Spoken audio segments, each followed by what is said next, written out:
So the technique is backtake from the mount. Ça va si j'explique en anglais? Okay, so backtake from the mount. First of all, about the mount position, I suppose you guys took it already a number of times, but I always like to re-emphasize. When you are in the mount, your objective is to stay in the mount. Okay, so if he tries to move his hip, you need to follow. And how do you follow? By having your knees close to him and by having your feet attached to his butt. So if he tries to do a hip bump, my feet are following all the time. My body weight has to go down. My back needs to stay straight. So every single time I'm in the mount, I'm always looking at the wall, even if I'm down here or I'm up here, always looking at the wall.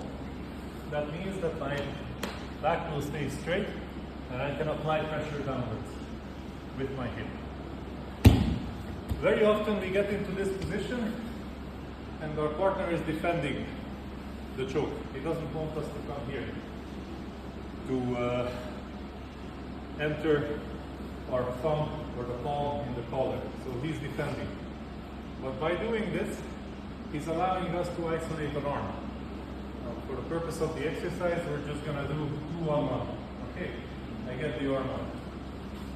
And what is he going to think? That I'm going to go for the Americano. So he's going to try to defend. He's going to turn and defend with this arm here. When he does this, he reaches for that arm. I come and block the elbow with my chest. Okay. At this moment, I'm going to take my hand, slide it under his head, and catch the wrist. Once I have the wrist, I'm going to use my other hand and grab my wrist on the other side too. In order to defend this position, he's going to try to turn to the side.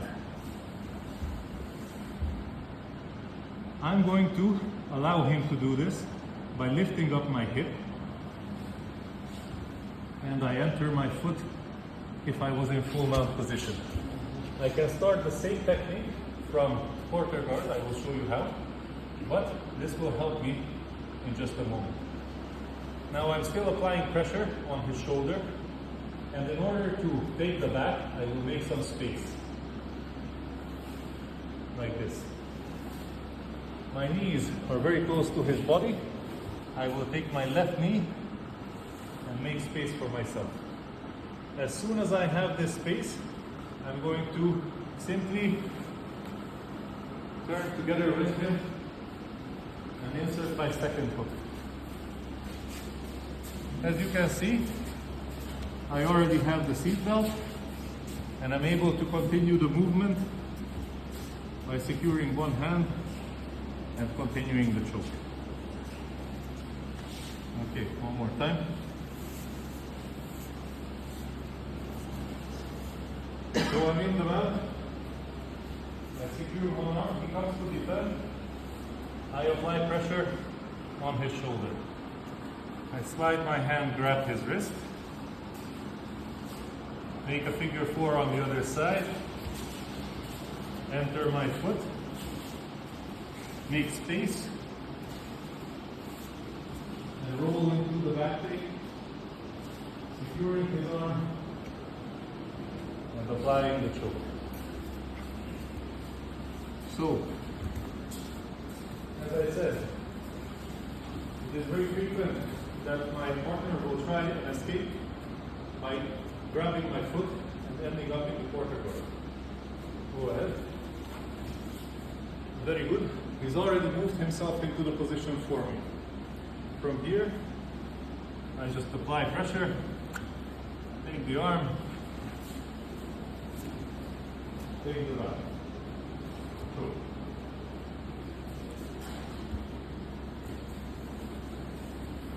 Vous faites normalement les comptes, 1, 2, 3, 4, quoi? Ou juste la technique? Okay.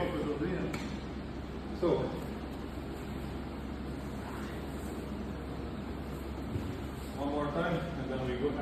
questions. So first, I secure the mount. I isolate an arm. When he comes to defend, I allow him to turn. I take the arm. I make a figure 4. I enter my foot in between his thighs. I make space for myself. I roll. I isolate the arm. And I come in position. Okay.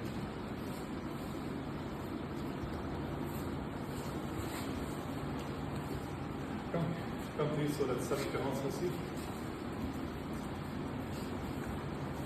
Before I start doing it, does anyone have any questions regarding this? Yes. I don't really understand how the choke works. Okay, I will show you at the end. So, to start, I'm in the mount. I isolate an arm, he comes to defend. And normally he turns on his side. I use this to grab the arm, make a figure 4. I enter my foot.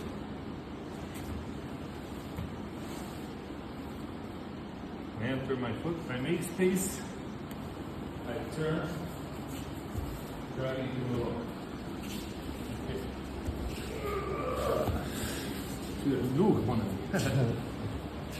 Okay. So we are in this position. I have one arm, I have control of one arm. With the other one, he will try to defend. Okay, but I have my arm and my foot here that I can use to isolate this. Whatever he does, for example, tries to take off my foot, this one, I can use it as leverage to enter with my other hand. My other hand is above his shoulder, so it's good for choking. The other one, I cannot really do a choke with because I'm blocked by his shoulder. So I'm taking this arm, I'm coming here. First, normally, I just grab his kimono. Put your chin down, please, because he will try to defend with the chin. Here, I can use my thumb, this part of my hand, it's like a sword, to enter underneath of his chin. Once I am underneath of his chin, I'm pushing on my elbow. I'm pushing here to move my hand forward, to drive my hand forward. And I have to get my elbow pointed in the same way like his face would normally point. Once I get there, I still have this hand blocked. I like to hold on to my own collar. And then what I do is I just extend my back like this. So I grab onto my collar, and then I just extend my back. It doesn't have to be an immediate choke, because if I can just hold this position, even if it's just slightly uncomfortable for him, he will tap out sooner or later. Because he's running out of blood. Any other questions concerning the choke? No. Okay, then into pairs, and that's